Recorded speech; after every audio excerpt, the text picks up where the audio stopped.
ಕೋನರೆಡ್ಡಿ ಸಾಹೇಬ್ರಂದ್ರೆ ಈ ಸಮಾಜದ ಒಂದು ಕಣ್ಣು, ಈ ಸಮಾಜದ ಒಂದು ತಾಯಿ. ಎಷ್ಟು ವರ್ಷ ನಾನು ಹೋರಾಟ ಮಾಡಕತ್ತೀನಿ ಇಲ್ಲಿ, ಅಷ್ಟು ವರ್ಷನೂ ಬಂದಿದ್ದಾರೆ, ಬಂದು ಸರ್ಕಾರದಾಗ ಗದ್ದಲ ಎಬ್ಸಿದ್ದಾರೆ, ಇದಂತೂ ಸತ್ಯ. ಆದ್ರೆ ಯಾಕೆ ಆಗುವಲ್ದು ಅಂದ್ರೆ ನಮಗ ತಾಕತ್ತಿಲ್ಲೇನೋ ಅಂತ ಅನಿಸೈತಿ. ಯಾಕ ನಾವು ಇಲ್ಲಿವರೆಗೆ ಯಾವುದು ಬಸ್ ಸುಟ್ಟಿಲ್ಲ, ಅದನ್ನು ಮಾಡಿಲ್ಲ, ಇದನ್ನು ಮಾಡಿಲ್ಲ, ಬೆಂಕಿ ಹಚ್ಚಿಲ್ಲ, ಕಲ್ಲು ಹೊಡೆದಿಲ್ಲ. ಇನ್ನು ಕಲ್ಲು ಹೊಡೆಯೋ ಕಾಲು ಬರ್ತೈತಿ ಏನೋ ಅನ್ನುವಂತ ಗಟ್ಟದಾಗ ನಾನು ಈ ಮಾತನ್ನು ಹೇಳಕತ್ತೀನಿ. ಇವತ್ತು ಈ ಕರ್ನಾಟಕ ರಾಜ್ಯದೊಳಗೆ ಏನು ಪರಿಸ್ಥಿತಿ ಆಗೈತಿ ಹಡ್ಕೊಂಡು ಸಮಾಜಕ್ಕೆ ಅಂದ್ರೆ ಅದೆಲ್ಲ ನಾನು ಏನು ಹೇಳಲ್ಲ, ಇನ್ನೊಂದು ಹೇಳಲ್ಲ, ಏನು ಹೇಳಲ್ಲ, ನಿಮಗೆ ಗೊತ್ತಾಯ್ತು. ಈ ಸಮಾಜಕ್ಕೆ ನೀವು ಅಣ್ಣನೂ ಹೌದು, ಈ ಸಮಾಜದ ಹಡಪದ ಸಮಾಜದ ಅಣ್ಣ ನೀವು ಬೇರೆ ಅಲ್ಲ ಅಂತ ನಾವು ಅನ್ಕೋತೀವಿ. ಯಾಕಂದ್ರೆ ಈ ಸಮಾಜಕ್ಕೆ ಮೇಟಿಯಾಗಿ ನಿಂತವ್ರು ನವಲಗುಂದದೊಳಗೆ ಜಾಗ ತಗೊಂಡು ಆ ಜಾಗಕ್ಕೆ ಮತ್ತೆ ಅದಕ್ಕೊಂದು ಅಸ್ತಿತ್ವ ಕೊಟ್ಟಂತವ್ರು. ಈಗ ಅದಕ್ಕೂ ಒಂದು 25-50 ಲಕ್ಷ ದುಡ್ಡು ಹಾಕುವಂತ ನಿಟ್ಟಿನಲ್ಲಿ ಕೂಡ ತಾವು ದಾಪಗಾಲ ಹಾಕಿದಿರಿ ಅಂತಾನು ನಮ್ಮ ಮನಸ್ಸಿನ ಮಾತನ್ನ ನಾವು ಹೇಳ್ತೀವಿ. ಆದ್ರೆ ಈ ಸಮಾಜಕ್ಕೆ ಆಗ್ತಕ್ಕಂಥ ಅನ್ಯಾಯವನ್ನ ಯಾರು ಕೇಳೋರೇ ಇಲ್ಲ. ನಾವು ಏನಾರು ಭೇಟಿಯಾಗಿ ಹೋಗೋದ್ರೆ ಅಲ್ಲಿ ಇನ್ಫ್ಲೂಯೆನ್ಸ್ ಇಲ್ಲ, ಒಳಕ್ಕೆ ಹೋಗಕ್ಕೆ ಆಗ್ತಾ ಇಲ್ಲ.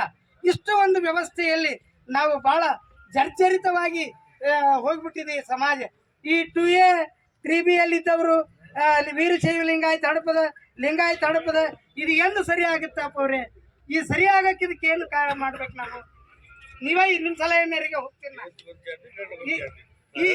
ಈ ವ್ಯವಸ್ಥೆ ಇದು ಸರಿ ಇಂಥದ್ದು ಮಾಡಪನಿ ಅಂದ್ರೆ ಕಲ್ಲು ಹಚ್ಚಿದ್ರೆ ಕಲ್ಲು ಹಚ್ತೀನಿ, ಬೆಂಕಿ ಅಂದ್ರೆ ಬೆಂಕಿ ಹಚ್ತೀನಿ. ಈ ಮಟ್ಟಕ್ಕೆ ನಾನು ನಿಂತ್ಕೊಂಡಿದ್ದೀನಿ.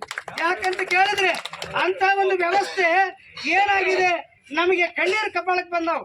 ಇವತ್ತು ಬರೋರು ಈ ಟೆಂಟ್ ತುಂಬ್ತಿತ್ತು, ಬಿಡ ವರ್ಷ ಅನ್ನ ಆಗೈತೆ ಅಂತ ತಿಳ್ಕೊಂಡು ಈ ವರ್ಷ ಯಾರು ಬರಲಿಲ್ಲ. ಹಾಗಾಗಿ ಇಲ್ಲಿ ಆಗ್ಬೇಕಾಗಿತ್ತು ಬಸವ ಕಲ್ಯಾಣದಲ್ಲಿ ಅರವಿಂದ ಗವಿ ಅಭಿವೃದ್ಧಿ ಆಗಬೇಕು. ಅಲ್ಲಿ ಪಂಚ ಕಮಿಟಿಯವರು ಅದನ್ನ ಕೆಡಿಸ್ತಾ ಇದ್ದಾರೆ.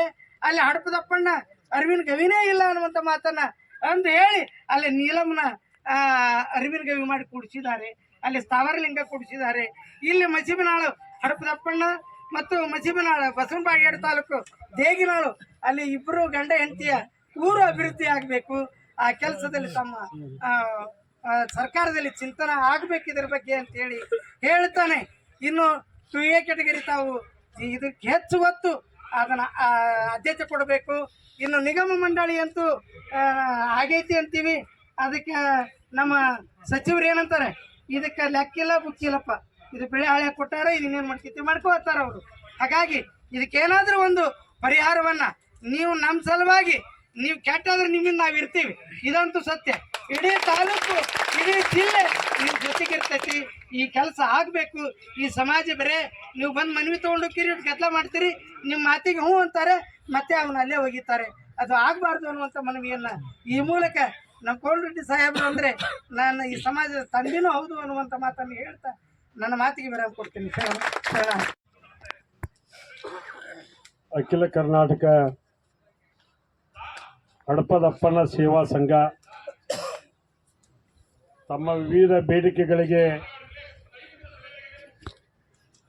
ಈ ಸಮಸ್ಯೆಗೆ ಪರಿಹಾರವನ್ನು ಕಂಡುಹಿಡಿಯಲಿಕ್ಕೆ ಬೆಳಗಾವಿ ಚಳಿಗಾಲ ಅಧಿವೇಶನ ಏನು ನಡೀತಾ ಇದೆ, ಈ ರಾಜ್ಯದ ಸರ್ಕಾರದ ಕಣ್ತರಿಸಲಿಕ್ಕೆ ಪೂಜ್ಯರ ನೇತೃತ್ವದಲ್ಲಿ ತಾವೆಲ್ಲ ಪದಾಧಿಕಾರಿಗಳು ಮತ್ತು ಎಲ್ಲ ಸಾರ್ವಜನಿಕರು ಸೇರಿಕೊಂಡು ಇವತ್ತು ತಾವೇನು ಬಂದಿರಿ, ನಾನು ಹಗಲಲ್ಲೇ ನಿಮ್ಮನ್ನು ಕರ್ಸಕ್ಕೆ ಒಂಥರ ನನಗನ್ನು ಆಗ್ಬಿಡೋದು.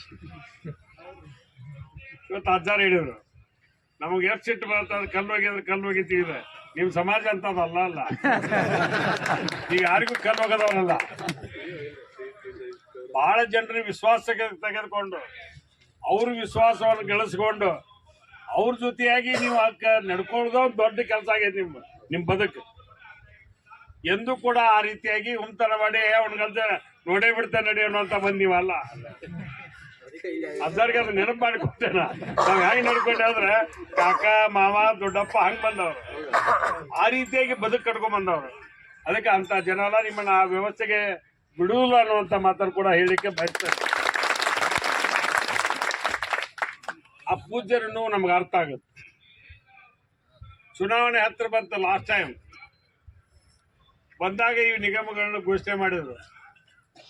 ಕೇವಲ ಇವು ಕಾಗದದಾಗ ನಿಮ್ಗೆ ಸತ್ಯ ಹೇಳ್ಬೇಕು ಅಂದ್ರ 11 ನಿಗಮ ₹1 ಇಟ್ಟಿಲ್ಲ, ಆರ್ಥಿಕ ಇಲಾಖೆ ಅನುಮತಿ ಇಲ್ಲ, ಆದೇಶ ಅಂಗಡಿ ಬಂದ್ ಮಾಡಿ ಉದ್ಯೋಗ ಬಂದ್ ಮಾಡಿ ಇಟ್ಟು ಬರ್ದ ಹೆಚ್ಚಿಂದ ಅಂತಾರ ಇನ್ನೂ ಬಂದಿಲ್ಲ ಇಟ್ಟು ಬಂದದ್ ಬಾ ನೋಡಿದ್ರಿ. ಕಾಲ ಸರಳ ಇಲ್ಲ. ಒಬ್ಬ ಮನುಷ್ಯ ಉದ್ಯೋಗ ಬಿಟ್ಟು ಬರ್ಬೇಕಾದ್ರೆ ಹಣೆ ಬರ ಏನೈತಿ, ಅದು ನನಗೆ ಬಹಳ ದೊಡ್ಡ ಅನುಭವ ಇದೆ ಅದಕ್ಕೆ. ಯಾಕಂದ್ರೆ ನಾ 30 ವರ್ಷ ನಿರಂತರವಾಗಿ ಹೋರಾಟ ಮಾಡ್ಕೊಂಡ್ ಬಂದವ. ಇಷ್ಟ ಗಟ್ಟಿಯಾಗಿರಿ ನೀವು ಹೇಳ್ತಾರೆ ಅದಕ್ಕೊಂದು ಕಾಲ ಬರುತ್ತೆ ಕೂಡಿ. ಭಾರತದ ಮೇಲೆ ಯಾವಾಗ್ಲೂ ಗರ್ಭಿಣಿ ಆದ್ಮೇಲೆ 9 ತಿಂಗಳು ಡಿಲಿವರಿ ಆಗಬೇಕಲ್ಲ, ಅದು ಡಿಲಿವರಿ ಆಗೋಗಿ ಲೆಕ್ಕಕ್ಕೆ ಬರ್ತೈತಿ. ಸ್ವಲ್ಪ ಲೇಟ್ ಆಗ್ಬೋದು, ಅದು ಸ್ವಲ್ಪ ಕಾಯ್ಬೇಕು. ನಾ ಇವತ್ತ ಮಾಡಿ ಕೊಟ್ಬಿಡ್ತೀನಿ, ಅದು ಸಿಜರಿನೋ ನಾರ್ಮಲ್ ನಂತರ ಅದು ಆಗಬಾರ್ದಂತ ನನ್ನ ವಾದ. ನಾ ಅಬಾರ್ಷನ್ ಶಬ್ದನ ತೆಗೆದಿಲ್ಲ ಇಲ್ಲಿ.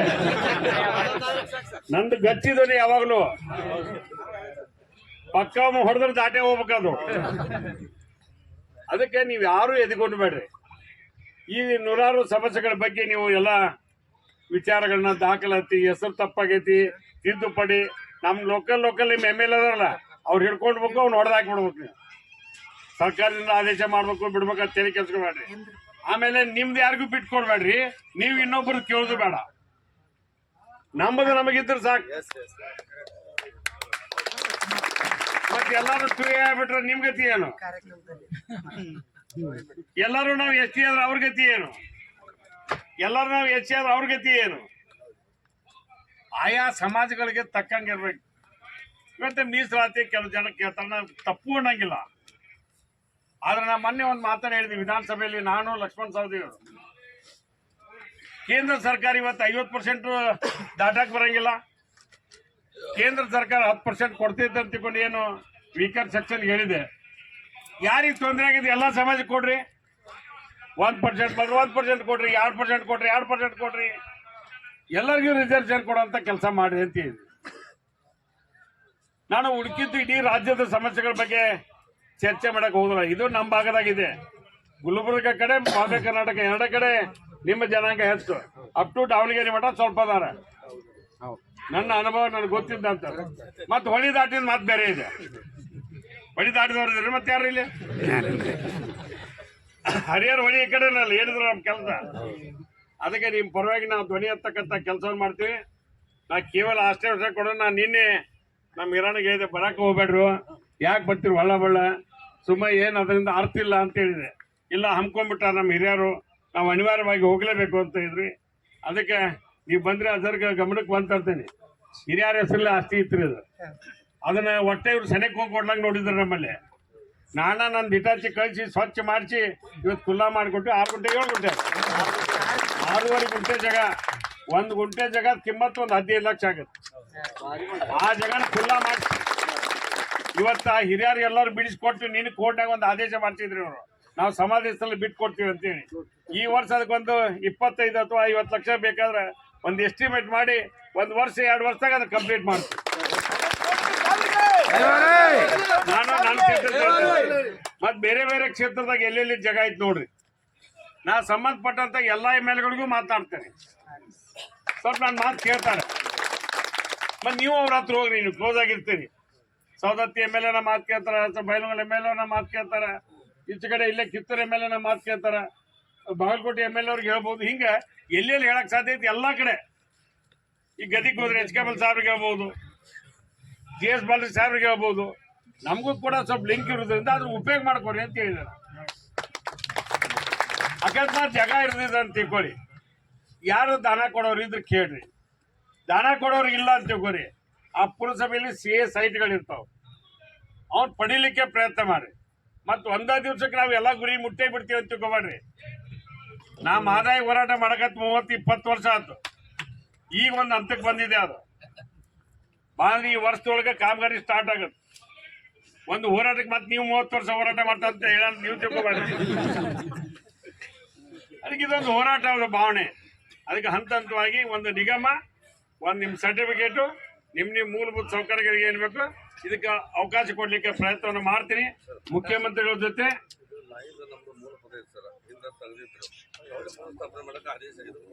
ನೀನು ಅದನ್ನ ಟೆಕ್ನಿಕಲ್ ಆಗಿ ಕೂತ್ ಮಾತಾಡೋದು ಇವ್ರಿಗೆಲ್ಲ ಬೇಡ. ಅದಕ್ಕೆ ನಾವೇ ಕೂತ್ ಮಾತಾಡೋಣ. ಅಲ್ಲೇ ಬೆಂಗಳೂರಾಗ ಒಂದ್ ದಿವಸ ಬೆಂಗಳೂರಿಗೆ ಒಂದ್ ಇಬ್ಬರು ಮೂರು ಮಂದಿ ಬರ್ರಿ, ನಿಮ್ಮನ್ನ ಕರ್ಕೊಂಡು ಸೆಕ್ರೆಟರಿ ಕಡೆ ಕೊಂಡಿರ್ತೇನೆ, ಮಂತ್ರಿಗಳ ಕಡೆ ಕೂರ್ತೇನೆ. ಅದನ್ನ ಏನ್ ಸರಿ ಮಾಡ್ಬೇಕು, ಏನ್ ಚೇಂಜ್ ಮಾಡ್ಬೇಕು, ಹೆಂಗ್ ಮಾಡ್ಬೇಕು ಆ ಪ್ರಯತ್ನ ಮಾಡೋಣ. ಅದಕ್ಕೆ ನಿಮ್ ಸಮಾಜ ಜೊತೆ ನಾ ಇರ್ತೇನೆ ಅನ್ನುವಂತ ಮಾತನ್ನ ಹೇಳಿ ಎಲ್ಲ ಹಿರಿಯರು ಬೇಡ ಅದ್ರ ಬಗ್ಗೆ ಚರ್ಚೆ ಮಾಡ್ಬೇಕು. ನಿಮ್ಗೆ ಏನಾಕೈತಿ, ಒಂದು ಪದ ನಾವು ಬೆಳ್ಸಕ್ ಹೋದ್ರೆ 10 ಪದಗಳು ಬೆಳಿತಾವ.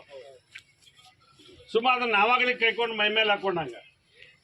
ಅದಕ್ಕೆ ಆ ಉಸಾಬರಿ ನಮ್ಗೆ ಬೇಕಾಗಿಲ್ಲ. ನಾವು ತಗ್ಗಿ ಬಗ್ಗೆ ನಡೆಯುವಂತ ಒಳಗಂತೀವಿ. ನನ್ನ ವೈಯಕ್ತಿಕವಾದಂತ ಅಭಿಪ್ರಾಯ. ನಾವು ಅದನ್ನ ಬೆಳೆಸ್ಕೊಳಕ್ ಹೋದ್ವಿ ಅಂದ್ರೆ ಅದೊಂದು ನಮ್ಮ ಮೈ ಮೇಲೆ ಬರುತ್ತೆ. ನಾವು ಸೂಕ್ಷ್ಮತೆಯಿಂದ ಕೆಲವು ವಿಚಾರಗಳನ್ನ ಯಾಕ್ರೆ ಅದಾರೆ ಒಂದು ಗಮನಕ್ಕೆ ತರ್ಲಿಕ್ಕೆ ಬಯಸ್ತೇನೆ.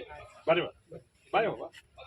ಅದಕ್ಕೆ ಇಂಥ ವಿಚಾರ ಬಗ್ಗೆ ನಮ್ಮ ಮಾತಾಡ ಬೇಡ ಮಾತಾಡಿ ಕೋಂಡ್ರೆಡ್ಡಿ ಅವ್ರು ಅಲ್ಲೊಂದು ಮಾಡಂತ ಹೇಳಿದ್ರು ನೋಡು, ಇಲ್ಲೊಂದು ಮಾಡಂತ ಹೇಳಿದ್ರು, ಮತ್ತೆ ನನಗಂತಾರ. ಅದಕ್ಕೆ ನನ್ನ ಕಡೆದ ಬೇಡ. ಅದಕ್ಕೆ ನೀವು ಸೂಕ್ಷ್ಮತೆ ಐತಿ, ನೀವು ಫೈಟ್ ಇರಲಿ. ಆದ್ರೆ ಅಂಥದ್ದೇನು ಅವಶ್ಯಕತೆ ಇಲ್ಲ ನಮಗೆ. ನಮ್ಮ ಬದುಕಿಗೆ ಇವತ್ತು ಯಾರು ಹಂಗೆ ಅನ್ನಂಗಿಲ್ಲ. ಈಗ ಭಾಳ ಕಾಲ ಸೂಕ್ಷ್ಮ ಆಗೈತಿ, ಕಾಲ ಹೆಂಗೆ ಬದಲಿ ಆಗೈತೆ ಅಂತ. ಮತ್ತೆ ನೀವು ಕಟಿಂಗ್ ಮಾಡ್ಲಿಕ್ಕೆ ಅವ್ರ ಮಕ್ಕಳಿಗೆ ಏನಕ್ಕಂತೂ ನನಗೆ ಗೊತ್ತೈತಿ. ಹಣೆಬಾರ ನೋಡಿಲ್ಲ ನಾವು.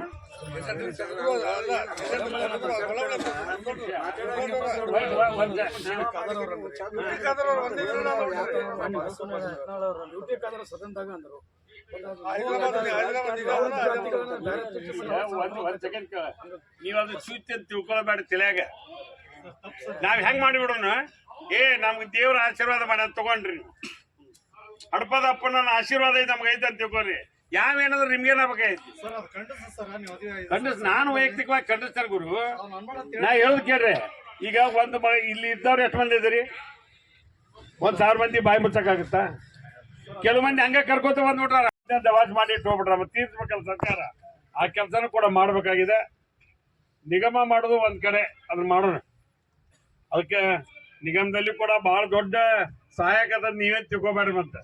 ಯಾಕಂದ್ರೆ ನಾ ಎಲ್ಲಾ ನಿಗಮ ನೋಡ್ಬಿಟ್ಟೇನಿ. ನೀವು ನೋಡಿರ್ ನಾ ಯಾವ್ದು ನಿಗಮ ಮಾಡ್ಲಿ ಅಲ್ಲೇ ಅಂತ ಹೇಳಿನಿ. ಯಾಕೆ ಹೇಳಿದ್ರೆ ನಿಗಮದಲ್ಲಿ 100 ಕೋಟಿ ಇಟ್ಟಾಗ ಮಾತ್ರ ಒಂದು ನಿಗಮಕ್ಕೆ ಸಾರ್ಥಕ ಆಗತ್ತೆ. ಒಂದು 50 ಕೋಟಿ ಕೊಡ್ತೀವಿ, ಇಡೀ ಸಮಾಜಕ್ಕೆ ಹೆಂಗೆ ಹಂಚಿಕೆ ಮಾಡಕ್ ಸಾಧ್ಯ ಇದೆ? ಒಂದು ತಾಲೂಕಿಗೆ 3 ಬೇಡ 4 ಮಂದಿಗೆ ಅವಕಾಶ ಕೊಡಕ್ಕೆ ಸಾಧ್ಯ ಐತಿ.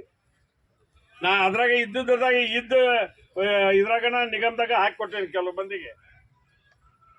ಅದು ಬೋರ್ ಹಾಕೋದಿರ್ಬೋದು, ಹಾಕಿರ್ಬೋದು ಅಂತ ನಮ್ಮ ಕ್ಷೇತ್ರದಲ್ಲಿ ಮಾಡಿಕೊಟ್ಟೆ. ಮತ್ತು ನಮ್ಮ 2A ಸರ್ಟಿಫಿಕೇಟ್ ಬಗ್ಗೆ ನಮ್ಮ ಯಾವ ತಹಸೀಲ್ದಾರ್ಗೂ ನೋ ಅನ್ನಂಗಿಲ್ಲ. ನಮ್ಮಲ್ಲಿ ನಾನು ನೋ ಅಂದ್ರೆ ಬಿಡಂಗಿಲ್ಲ. ಅಂದ್ರೆ ನಮ್ಮ ಲೋಕಲ್ ಆಗಿ ನಡೆಸಿದ್ದು ಹೇಳ್ಬಿಡ್ತೇನೆ. ಇದು ಇಡೀ ರಾಜ್ಯದ ಸಮಸ್ಯೆ ಆಗ್ಬೇಕು. ಮತ್ತೆ ತಮ್ಮ ಸಮಾಜದ ಬಗ್ಗೆ ಬಂದಾಗ ಬೆಂಗಳೂರು ಕಡೆ ಒಂದು ನಾವು ಅಷ್ಟೇ, ಇವ್ರು ಅಲ್ಲ ಅಂತ ಅವರು. ಅದೊಂದು ಐದು ಗೊತ್ತಾ ನಿಮ್ಗೆಲ್ಲ? ಸವಿತಾ ಸಮಾಜ ನಾವು ಅದನ್ನ ಲೆಕ್ಕಕ್ಕೆ ತಗೋದ್ರ ಅವ್ರದ್ದು ಇರೋ ಅಲ್ದಕ್ಕೆ ನಾವೇನವ್ರು ಕಸ್ಗೋರಿ ಅಂತ ಅನ್ನಂಗಿಲ್ಲ. ನಮ್ದು ಹಡಪದ ಸಮಾಜ ನಮ್ದು ಬೇರೆ ಅಂತ, ನಿಮ್ದು ನಮ್ದು ವಾದ.